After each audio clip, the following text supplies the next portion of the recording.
Today we're going to compare the cameras on the Galaxy S25 Ultra versus the Vivo X200 Pro.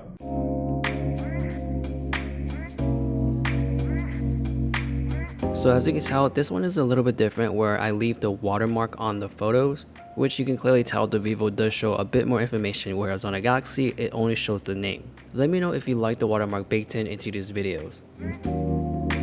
So as you can tell, you can shoot from ultra wide to 100x on both of these phones, and it does seem like the Galaxy is just a bit better on the max zoom. Now on a Vivo, I did leave it on its nice natural color profile, but I do have the option for textured, which gives me more of a moodier, darker tone, or vibrant, which gives you a lot more saturation in the photos. Now for the Galaxy, it does seem like it gives you more of a neutral look across all these photos. And it looks like this year the Galaxy S25 is going towards that direction. One thing I do want to point out is that whenever I switch lenses, there is a very slight color shift. So if you're shooting at ultra wide, it can be a bit blue, and then once you switch to wide, it doesn't have the same blue color, but maybe like a slight greenish look, which happens to a lot of these phones like these here.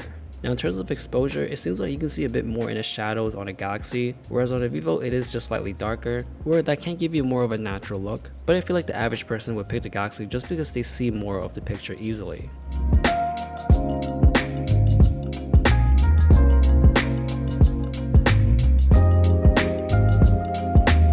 Now with portrait mode, you do get a lot of focal lengths you can choose from. On the Vivo, you can choose one more, but I didn't show it, which is at max 135, but that gives you more of a 5x look on a Galaxy where you do need a lot of space. Now I am leaning towards the Vivo just because I get that nice warmth look on the skin tone, and it just makes it pop a little bit more. Now in terms of a cutout, they're all pretty good nowadays, but I feel like the Vivo really have it down where you can see a strand of a hair. Now another thing to point out is the background compression, which is a lot on a Galaxy, so things in the back really looks like they're right behind you, which I feel like does give you more of a portrait lens look, but I feel like the blur on the background seems to be a bit too artificial. Now in terms of low light, they are pretty good given that there is a lot of light source.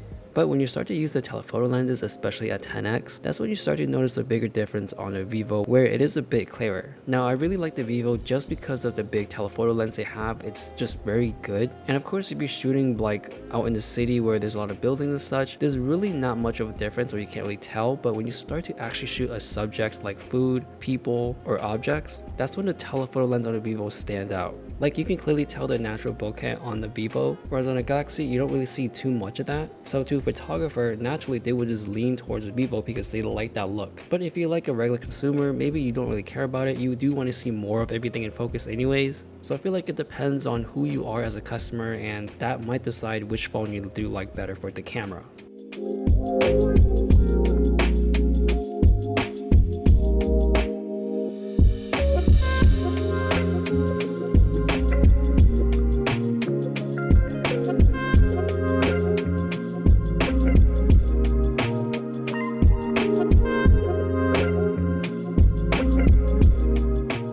Now for video and low light, you can tell this is probably the worst one to shoot at. There's a lot of blur or micro jitters, but I will always say that the Galaxy does have one of the best stabilizations in the ultra wide camera.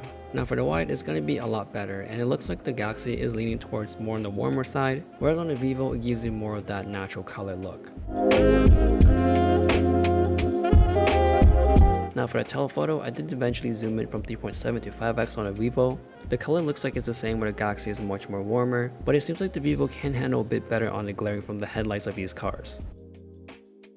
Now for daylight for ultra wide, this is where you can tell that the stabilization is a lot better on a Galaxy because it looks like I'm on a gimbal, but on a Vivo you can tell that I'm taking these steps and it does shake a lot more. For the wide camera on a Vivo, it's just slightly more exposed, especially in the midtones and in the darker areas. So if you look at the floor or at the sidewalk, it's just a little bit brighter. And on a Galaxy, it does have more of a vibrant punch, as you can tell from the red bricks and from the blue sky. Now that is the comparison between the S25 Ultra versus the Vivo X200 Pro. I'm just going to end it with some selfies here. Let me know your thoughts. Thanks for watching, and I will see you guys later.